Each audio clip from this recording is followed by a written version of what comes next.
नमस्कार बंधुरा शुधुमात्र एक कप आटा और अल्प किछु उपकरण दिए दुर्दान्त स्वादेर एकटी स्नैक्स रेसिपि तैरी करे देखाबो।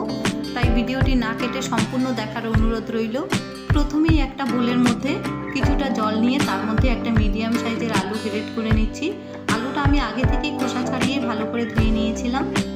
आलूटा आमार ग्रेट करे नेওয়া হয়ে গেছে। জলের মধ্যে গ্রেট করে নেওয়ার কারণে আলুর মধ্যে যে একটা কালচে দাগ পড়ে সেটা কিন্তু পড়বে না। আলুটা গ্রেট করে নিয়ে আলুর মধ্যেই ছোট এক টুকরো বাঁধাকপিও গ্রেট করে নিচ্ছি। ছোট এক টুকরো বাঁধাকপি আলুর মতন গ্রেটারে গ্রেট করে নিতে হবে। এতে করে আলুর মতন বাঁধাকপিরও খুব সুন্দর মিহি একটা লাচি বেরিয়ে আসবে। দেখুন, এবার আলু আর বাঁধাকপি একসাথে 3 থেকে 4 বার জল দিয়ে খুব ভালো করে ধুয়ে নিতে হবে। 3 থেকে 4 বার ভালো করে ধুয়ে নেওয়ার পর একটা বাটির মধ্যে হাত দিয়ে চিপে চিপে জল ঝরিয়ে নেব। হাত দিয়ে চিপে চিপে খুব ভালো করে জল ঝরিয়ে নিতে হবে যাতে বাঁধাকপির মধ্যে আর আলুর মধ্যে এক ফোঁটাও জল না থাকে। আলু আর বাঁধাকপি খুব সুন্দরভাবে জল ঝরিয়ে নেওয়া হয়ে গেছে। এবার ধুয়ে রাখা বাঁধাকপি আর আলুগুলো বোলের মধ্যে নিয়ে নেব। জল ঝরিয়ে রাখা বাঁধাকপি আর আলুর মধ্যেই নিয়ে নিচ্ছি মিহি করে কুচিয়ে রাখা একটা মিডিয়াম সাইজের পেঁয়াজ, আর দিয়ে দিচ্ছি টমেটো কুচি, ধনেপাতা কুচি, সাথে কাঁচা লঙ্কা কুচিও দেব। ফ্লেভারের জন্য দিয়ে দিচ্ছি হাফ চামচ ধনে গুঁড়ো, চাট মশলা দিয়ে দিচ্ছি হাফ চামচ, গোটা জিরে দিয়ে দেবো হাফ চামচ। 2 কোয়া রসুন এভাবে খোসা ছাড়িয়ে নিয়ে একটা গ্রেটারে গ্রেট করে দিয়ে দিচ্ছি। সাথে এক টুকরো আদাও গ্রেট করে দেব। 1 ইঞ্চি আদা এভাবে খোসা ছাড়িয়ে নিয়ে গ্রেটারে গ্রেট করে দিয়ে দিচ্ছি। 1 ইঞ্চি আদা খোসা ছাড়িয়ে ভালো করে ধুয়ে নিয়ে তারপরে গ্রেটারে গ্রেট করে দিয়ে দিচ্ছি। এবার লবণ দেব স্বাদ মতো লবণ দিয়ে একটা চামচের সাহায্যে খুব ভালো করে মিক্স করে নিচ্ছি। হাত দিয়ে কিন্তু মিক্স করতে যাবেন না, চামচের সাহায্যে মিক্স করে নিলে আলু বাঁধাকপি সব উপকরণগুলো খুব সুন্দরভাবে ঝরঝরে থাকবে। দুটো রুটি তৈরি করার জন্য 1 কাপ পরিমাণ আটা আগে থেকেই আমি মাখিয়ে রেখেছিলাম। চাইলে আপনারা রুটি তৈরির সময় বেঁচে যাওয়া আটা দিয়েও এই রেসিপিটি তৈরি করে নিতে পারেন। এবার আটার ডো থেকে দুটো লাচি কেটে নিয়ে বড় বড় সাইজের দুটো রুটি বেলে নেব। রুটির সাইজটা বেশ বড় করে বেলে নিতে হবে। রুটিটা বেশি পাতলাও হবে না আবার বেশি মোটাও হবে না, ঠিক এই সাইজের করে আমি বেলে নিয়েছি। দেখুন, রুটিটা আমার বেলে নেওয়া হয়ে গেছে। এবার রুটির উপরে পেঁয়াজ কুচি ছিটিয়ে দেব। চাইলে আপনারা রুটির উপরে টমেটো সস কিংবা ধনেপাতা চাটনিও দিতে পারেন। আমি টমেটো মিক্সারের মধ্যে দিয়ে দিয়েছি। এবার যে মিক্সারটা রেডি করে রেখেছিলাম রুটির চারপাশে চামচ দিয়ে খুব ভালো করে লাগিয়ে নিতে হবে যাতে কোনো দিকে কম বা কোনো দিকে বেশি না হয়। চারদিকে সমানভাবে চামচ দিয়ে খুব ভালো করে লাগিয়ে নেব। রুটির চারপাশে আলু বাঁধাকপির মিশ্রণটা আমি খুব ভালো করে লাগিয়ে নিয়েছি। এবার হাত দিয়ে রোল করে নেব। রোল করার সময় হাত দিয়ে একটু চেপে চেপে খুব ভালো করে রোল করে নিতে হবে। হাত দিয়ে খুব ভালো করে চেপে চেপে রোল করে নেওয়ার কারণে রুটিটা যখন আমি ভাপ দিয়ে নেব তখন মুখটা খুলে যাবে না আর খুব সুন্দরভাবে ভাপ দিয়ে নেওয়া যাবে। একটা রুটির রোল আমার তৈরি হয়ে গেছে। একইভাবে আমি আরেকটা রুটিরও রোল তৈরি করে নেব। একদমই অল্প উপকরণ দিয়ে আর সহজভাবে এই স্ন্যাক্স রেসিপিটি একবার দেখলে যে কেউ বাড়িতে তৈরি করে নিতে পারবে, এতটাই সহজ। আর বাড়িতে তৈরি করে কমেন্ট করে জানাতে কিন্তু ভুলবেন না কেমন হয়েছে। ভিডিওটি ভালো লাগলে একটা লাইক অবশ্যই করবেন আর চ্যানেলটিকে সাবস্ক্রাইব করে পাশে থাকবেন। একটা প্লেটের মধ্যে অল্প তেল ব্রাশ করে নিয়ে দুটো রোল আমি প্লেটের মধ্যে নিয়ে নিয়েছি ভাপ দেওয়ার জন্য। এবার কড়াইতে কিছুটা পরিমাণ জল দিয়ে একটা স্ট্যান্ড বসিয়ে দিয়েছি। উপর থেকে প্লেটটা বসিয়ে দিলাম। খেয়াল রাখতে হবে জল প্লেটের উপরে উঠে না আসে। এবার গ্যাসের আঁচটা লো টু মিডিয়ামে রেখে 10 মিনিট ভাপ দিয়ে নেব। রোল দুটো ভাপ দিয়ে নিয়ে নামিয়ে সাইডে রেখে দেবো ঠান্ডা হওয়ার জন্য। এদিকে একটা স্ন্যাক্স তৈরি করার জন্য ঘোল তৈরি করে নিচ্ছি। সেই জন্য একটা বাটির মধ্যে 3 চামচ পরিমাণ ময়দা দিয়ে দিচ্ছি, লবণ দেবো স্বাদ মতো। এবার 1 চামচ পরিমাণ সাদা তিল দিয়ে অল্প অল্প জল দিয়ে একটা পাতলা ঘোল তৈরি করে নেব। সাদা তিল দিয়েছি যাতে দেখতে সুন্দর লাগে, চাইলে আপনারা নাও দিতে পারেন। এদিকে আমার রোলটা ঠান্ডা করে নেওয়া হয়ে গেছে। এবার একটা রোল আমি 3 ইঞ্চি লম্বা করে একটা চাকুর সাহায্যে কেটে নিচ্ছি। দেখুন দেখতে কতটা সুন্দর লাগছে। ভেতরে বাঁধাকপি আলু সব কিন্তু খুব সুন্দরভাবে সেদ্ধ হয়ে গেছে। খেতে কিন্তু একদম ভাজা মোমোর মতন লাগবে। এবার ময়দার যে ঘোলটা রেডি করে নিয়েছিলাম তার মধ্যে ডুবিয়ে গরম তেলে ভেজে নিতে হবে। চাইলে আপনারা রেসিপিটি ময়দা দিয়েও তৈরি করে নিতে পারেন। এবার স্ন্যাক্সগুলো ভাজার জন্য একটা ফ্রাই প্যানের মধ্যে কিছুটা তেল গরম হতে দিয়েছি। এবার তেলটা গরম হয়ে আসলে একটা একটা করে স্ন্যাক্স আমি দিয়ে দেবো। এখানে আমি 3 পিস রোল দিয়েছি, চাইলে আপনারা 5 পিসও দিয়ে একবারে ভেজে নিতে পারেন। এবার 3 থেকে 4 বার উল্টে পাল্টে একটু সময় নিয়ে বেশ ভালো করে ভেজে নিতে হবে। এই স্ন্যাক্সগুলো আটার তৈরি, সেজন্য ভেজে নেওয়ার জন্য তেলের পরিমাণটা কিন্তু খুবই কমই লাগবে। এবার 3 থেকে 4 বার উল্টে পাল্টে বেশ লাল আর মুচমুচে করে ভেজে নিলেই স্ন্যাক্সগুলো আমাদের একদম তৈরি হয়ে যাবে। এবার গরম গরম টমেটো সস কিংবা ধনেপাতার চাটনির সঙ্গে পরিবেশন করুন। আশা করি অল্প উপকরণে আর কম সময়ের মধ্যে রেসিপিটি আপনাদের কাছে ভালো লেগেছে। আর ভালো লেগে থাকলে লাইক, শেয়ার, সাবস্ক্রাইব অবশ্যই করবেন। ফিরে আসবো নতুন একটি রেসিপি নিয়ে। নমস্কার বন্ধুরা, welcome to my channel new test cooking. আজকে আপনাদের সঙ্গে শেয়ার করব শুধুমাত্র 2টো ডিম আর 1 কাপ পরিমাণ ময়দা দিয়ে চটজলদি একটি ব্রেকফাস্টের রেসিপি। এই ইজি ব্রেকফাস্ট রেসিপিটি স্কুল অফিসের টিফিনে কিংবা সকাল বিকেলের জলখাবারের জন্য তৈরি করে নিতে পারেন। তো ব্রেকফাস্টটি তৈরি করার জন্য প্রথমেই একটা বোলের মধ্যে 1 কাপ পরিমাণ ময়দা নিয়ে নিচ্ছি আর সাথে স্বাদ মতো লবণ মিশিয়ে অল্প অল্প জল দিয়ে একটা ব্যাটার তৈরি করে নেব। ব্যাটারটা কিন্তু খুব বেশি পাতলাও হবে না, আবার খুব বেশি ঘনও হবে না।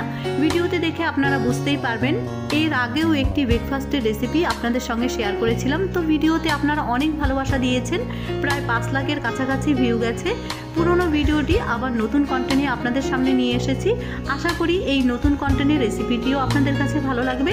আর ভিডিওটি যদি আপনাদের কাছে ভালো লেগে থাকে ভিডিওতে একটা লাইক অবশ্যই করবেন, পাশাপাশি চ্যানেলটিকে সাবস্ক্রাইব করারও অনুরোধ রইল। ময়দার ব্যাটারটি আমার তৈরি করে নেওয়া হয়ে গেছে, ঢেকে সাইডে রেখে দিচ্ছি। এবার রোলের ভেতরের পুরটা তৈরি করে নেব। সেই জন্য প্রথমেই একটা ফ্রাই প্যান বসিয়ে দিয়েছি আর 1 চামচ পরিমাণ সরষের তেল গরম করে নিচ্ছি। এবার এক এক করে সবজিগুলো আমি দিয়ে দেব। প্রথমেই দিয়ে দিচ্ছি পেঁয়াজ কুচি আর দিয়ে দিচ্ছি গ্রেট করে রাখা গাজর, সাথে দিয়ে দেব টমেটো কুচি আর কুচনো বাঁধাকপি 1 বাটি পরিমাণ দিয়ে ঝালের জন্য দিয়ে দিচ্ছি কাঁচা লঙ্কা কুচি। এবার স্বাদ মতো লবণ দিয়ে গ্যাসের আঁচটা হাই ফ্লেমে রেখে 5 মিনিট সব সবজিগুলো একসাথে খুব ভালো করে কষিয়ে নেব। সব সবজি থেকে কিন্তু প্রচুর পরিমাণে জল বেরিয়ে আসবে, তাই এক্সট্রা কোনো জল দেওয়ার কিন্তু এখানে একদমই প্রয়োজন নেই। সব সবজিগুলো একসাথে খুব ভালো করে কষিয়ে নিতে হবে। যেভাবে আমরা মোমোর ভেতরের পুরটা তৈরি করি এই পুরটা ঠিক সেভাবেই তৈরি করে নেব। তবে আমি মশলার পরিমাণ খুবই কম রেখেছি। আপনারা আপনাদের পছন্দ মতো মশলা কিন্তু এখানে অ্যাড করে নিতে পারেন, যেমন কি আদা রসুন বাটা বা আপনাদের পছন্দ মতন যে কোনো মশলা দিয়ে নেবেন। আমি এখানে মশলার জন্য অ্যাড করেছি চাট মশলা আর 1/2 চামচ পরিমাণ গরম মশলার গুঁড়ো। চাট মশলা আর গরম মশলার গুঁড়ো দিয়ে আরও 2 মিনিট কষিয়ে নিয়ে রোলের ভেতরের পুরটা আমি নামিয়ে নেব। অনেক সময় হয় যে এগ রোল খেতে ইচ্ছে করে কিন্তু ঝামেলার জন্য আমাদের তৈরি করতে ইচ্ছে করে না, তবে কম ঝামেলায় এই রেসিপিটি তৈরি করে নিতে পারেন। খেতে কিন্তু কোনো অংশেই এগ রোলের চাইতে কম হবে না। এই শীতের দিনে গরম গরম তৈরি করে নিতে পারেন, শুধু মুখে খেতেও কিন্তু অসাধারণ লাগবে। তো একটা বাটির মধ্যে আমি 2টো ডিম ভেঙে নিচ্ছি আর সাথে দিয়ে দিচ্ছি খানিকটা ধনেপাতা কুচি আর অল্প পরিমাণ লবণ দেব, কারণ আমি পুরের ভেতরেও লবণ দিয়েছিলাম। এবার রোলের ভেতরে পুর দেওয়ার জন্য যে পুরটা আমি তৈরি করে নিয়েছিলাম তার থেকে 2 চামচ ডিমের মধ্যে খুব ভালো করে মিশিয়ে নিচ্ছি। এতে করে খেতেই ভালো লাগবে না, শুধু দেখতেও কিন্তু খুবই সুন্দর লাগবে। ডিমের মিশ্রণটা আমার রেডি করে নেওয়া হয়ে গেছে। এবার রোলগুলো তৈরি করে নেব। সেই জন্য প্রথমেই একটা তাওয়া বসিয়ে দিয়েছি আর 1 চামচ পরিমাণ সরষের তেল ব্রাশ করে নিচ্ছি। এবার প্রথমেই যে ময়দার ব্যাটারটা আমি রোলের জন্য তৈরি করে নিয়েছিলাম সেই ব্যাটারটা একটা হাতা দিয়ে খুব ভালো করে প্রথমে নেড়ে নেব, তারপরে 2 হাতা ব্যাটার আমি ঢেলে দিচ্ছি। এবার রুটির সাইজে গোল করে নেব।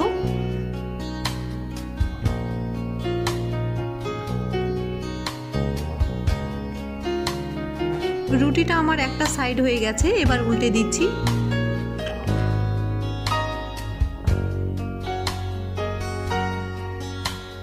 এবার যে ডিমের মিশ্রণটা আমি রেডি করে নিয়েছিলাম রুটির ওপরে খুব ভালো করে লাগিয়ে নেব চারদিকে। ডিমের মিশ্রণটা চারদিকে খুব ভালো করে লাগিয়ে নেওয়া হয়ে গেছে। এবার রুটিটা আমি উল্টে দেব। রুটিটা উল্টে দেওয়ার পর দেখুন রুটিটা কিন্তু নিচ থেকে কত সুন্দরভাবে ফুলে উঠেছে, ভিডিওতে দেখে আপনারা বুঝতেই পারছেন। এবার যে পুরটা আমি রোলের ভেতরে দেওয়ার জন্য রেডি করে নিয়েছিলাম সেই পুরের থেকে 2 চামচ পুর আমি এখানে দিয়ে নিচ্ছি। পুরটা দেওয়ার পর এগ রোলের সাইজে রোল করে নিচ্ছি, তারপর 2 থেকে 3 বার উল্টে পাল্টে বেশ ভাজা ভাজা করে রোলটা আমি নামিয়ে নেব। একইভাবে সবগুলো রোল আমি তৈরি করে নেব। আশা করি একদমই কম ঝামেলায় আর সাধারণভাবে ব্রেকফাস্টের রেসিপিটি আপনাদের কাছে ভালো লেগেছে। ভালো লেগে থাকলে ভিডিওতে একটা লাইক অবশ্যই করবেন, পাশাপাশি চ্যানেলটিকে সাবস্ক্রাইব করারও অনুরোধ রইল।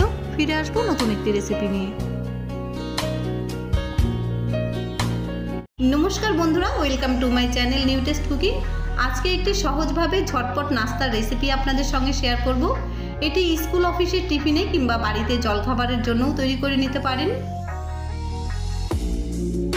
নাস্তাটি তৈরি করার জন্য প্রথমেই একটা বোলের মধ্যে 1 কাপ পরিমাণ ময়দা নিয়ে নিচ্ছি, তারপর দিয়ে দিচ্ছি একটা মিডিয়াম সাইজের পেঁয়াজ কুচি আর দিয়ে দিচ্ছি গ্রেট করে রাখা গাজর, সাথে দেব একটা মিডিয়াম সাইজের টমেটো কুচি, ধনেপাতা কুচি দিয়ে দিচ্ছি বেশ খানিকটা, আর দিয়ে দিচ্ছি চিলি ফ্লেক্স, চাইলে এখানে আপনারা কাঁচা লঙ্কা কুচিও দিতে পারেন।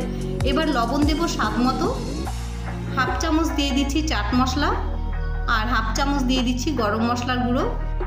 এবার সব উপকরণগুলো একটা হ্যান্ড উইক্সের সাহায্যে ভালো করে মিক্স করে নেব।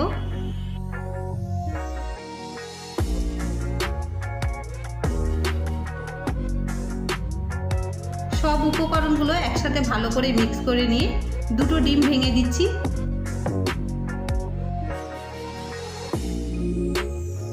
দুটো ডিম ভেঙে নিয়ে সব উপকরণের সাথে একটু মিশিয়ে নেব। তারপর অল্প অল্প জল দিয়ে একটা ব্যাটার তৈরি করে নিচ্ছি। ব্যাটারটা খুব বেশি পাতলাও হবে না, আবার খুব বেশি ঘনও হবে না। ভিডিওতে দেখে বুঝতেই পারছেন বাড়িতে যেভাবে আমরা জল রুটি তৈরি করি ঠিক সেই আন্দাজেই ব্যাটারটা তৈরি করে নেব। এবার খাট্টা মিঠা ফ্লেভারের জন্য অর্ধেকটা লেবুর রস দিয়ে দিচ্ছি। এতে করে ডিম পরোটাগুলো খেতে কিন্তু অনেকই ভালো লাগবে। লেবুর রস হাতের কাছে থাকলে দিয়ে নেবেন, আবার চাইলে আপনারা নাও দিতে পারেন, এমনিও কিন্তু খেতে খুবই ভালো লাগবে। ব্যাটারটা আমার তৈরি করে নেওয়া হয়ে গেছে। এবার একটা তাওয়া বসিয়ে দিয়েছি। তাওয়াটা গরম হয়ে আসলে হাফ টিস্পুন তেল দিয়ে এবার 1 হাতা ব্যাটার দিয়ে দেব। প্রথমে 1 হাতা ব্যাটার দিয়ে চারদিকে খুব সুন্দরভাবে গোল করে একটু সেট করে নিতে হবে। লাগলে আরও হাফ হাতা ব্যাটার দিয়ে সুন্দর করে গোল করে নেবেন। ব্যাটারটা দিয়ে চারদিকে আমার সুন্দর করে গোল করে সেট করে নেওয়া হয়ে গেছে। এবার অপেক্ষা করব একটা সাইড হওয়া পর্যন্ত। পরোটার একটা সাইড ভেজে নেওয়া হয়ে গেছে, এবার আমি উল্টে দেব। ডিম দেওয়ার কারণে কিন্তু পরোটাগুলো ভেতর থেকে খুব সুন্দরভাবে ফুলে উঠেছে। ভিডিওতে দেখে বুঝতেই পারছেন কতটা লোভনীয় আর কতটা সুন্দর লাগছে। খেতেও কিন্তু অসাধারণ লাগবে। এভাবে 3 থেকে 4 বার উল্টে পাল্টে বেশ ভালো করে পরোটা ভেজে নিয়ে আমি তুলে নিচ্ছি। একইভাবে সবগুলো পরোটা আমি ভেজে নেব। হাতে যদি সময় খুবই কম থাকে ঝটপট চটজলদি এই নাস্তাটি তৈরি করে নিতে পারেন স্কুল অফিসে টিফিনে কিংবা বাড়িতে জলখাবারের জন্য। খেতে খুবই ভালো লাগবে। ভিডিওতে দেখে বুঝতেই পারছেন কতটা সুন্দর আর কতটা লোভনীয় হয়েছে। আশা করি সাধারণভাবে আর অল্প উপকরণ দিয়ে ডিম পরোটা রেসিপিটি আপনাদের কাছে ভালো লেগেছে। আর ভালো লেগে থাকলে লাইক, শেয়ার, সাবস্ক্রাইব অবশ্যই করবেন। ফিরে আসবো নতুন একটি রেসিপি নিয়ে। নমস্কার বন্ধুরা, আজকে তৈরি করে দেখাবো আলুর ফুল পকোড়ার একদম ইউনিক একটি রেসিপি। এই রেসিপিটি গরম ভাতে, ডালের সঙ্গে কিংবা চায়ের আড্ডাতে কিংবা শুধু মুখেও খেতে কিন্তু খুবই ভালো লাগবে। একদম ইউনিক একটি রেসিপি। এইটি যদি কাউকে তৈরি করে খাওয়ান তাহলে আপনার কাছে রেসিপি কিন্তু অবশ্যই জানতে চাইবে। আসুন আর কথা না বাড়িয়ে রেসিপি দেখে নিই তাহলে। আলুর ফুল পকোড়া তৈরি করার জন্য দুটো মিডিয়াম সাইজের আলু খোসা ছাড়িয়ে ছোট টুকরো করে কেটে নিয়েছি। ঠিক এই সাইজের, ভিডিওতে দেখে বুঝতেই পারছেন ছক্কার গুটির মতন ছোট সাইজের করে কেটে নিয়েছি। এবার ফুটন্ত জলে দিয়ে 3 মিনিট সেদ্ধ করে নেব। গ্যাসের আঁচটা হাই ফ্লেমে রেখে আলুগুলো সেদ্ধ করে নেওয়ার কারণে কিন্তু পকোড়াগুলো ভেতর থেকে বেশ ক্রিস্পি হয়ে যাবে আর খেতে কিন্তু দুর্দান্ত স্বাদের হবে। আলুগুলো আমার সেদ্ধ করে নেওয়া হয়ে গেছে। এবার একটা বোলের মধ্যে তুলে নেব। আলুগুলো খুব ভালো করে জল ঝরিয়ে নিয়ে একটা বোলের মধ্যে তুলে নিচ্ছি। তারপরে দিয়ে দিচ্ছি 3টে কাঁচা লঙ্কা কুচি আর দিয়ে দেব গোটা জিরে হাফ চামচ, গোলমরিচের গুঁড়ো দিয়ে দিচ্ছি হাফ চামচ, আদা কুচি দিয়ে দিচ্ছি, লবণ দেব স্বাদ মতো আর দিয়ে দিচ্ছি ধনেপাতা কুচি, 2 চামচ দিয়ে দিচ্ছি শুকনো আতপ চালের গুঁড়ো। এতে করে কিন্তু পকোড়াগুলো বেশ মুচমুচে হবে। ময়দা দিয়ে দিচ্ছি 1 চামচ। এবার চামচ দিয়ে সব উপকরণগুলো একটু নেড়ে চেড়ে আরও 2 চামচ পরিমাণ ময়দা দিয়ে দেবো। তারপরে হাত দিয়ে একটু জল ছিটিয়ে নিচ্ছি। বেশি জল কিন্তু দিতে যাবেন না, অল্প হাত দিয়ে জল ছিটিয়ে নিতে হবে যাতে আলুর গায়ে আতপ চালের গুঁড়ো আর ময়দা আঠো আঠোভাবে খুব সুন্দরভাবে লেগে থাকে। এতে করে একটার গায়ে আরেকটা আলু খুব সুন্দরভাবে লেগে থাকবে, খুলে যাবে না আর পকোড়াগুলো ফুলের মতন খুব সুন্দরভাবে তৈরি হবে।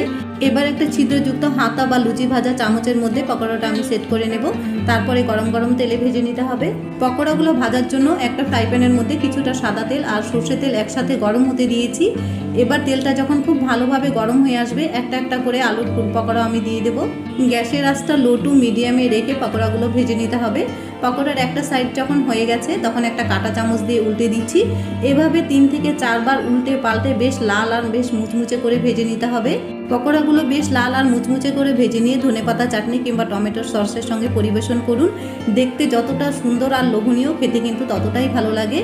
এভাবে তৈরি করে কাউকে খাওয়ালে কিন্তু আপনার কাছে রেসিপি অবশ্যই জানতে চাইবে। এভাবে আলুর পকোড়া তৈরি করে গরম ভাতে, ডালের সঙ্গে কিংবা চায়ের আড্ডাতে কিংবা শুধু মুখে খেতেও কিন্তু খুবই ভালো লাগে। আলুর ফুল পকোড়াগুলো 3 থেকে 4 বার উল্টে পাল্টে বেশ লাল আর মুচমুচে করে ভেজে নেওয়া হয়ে গেছে। এখন তুলে নেব।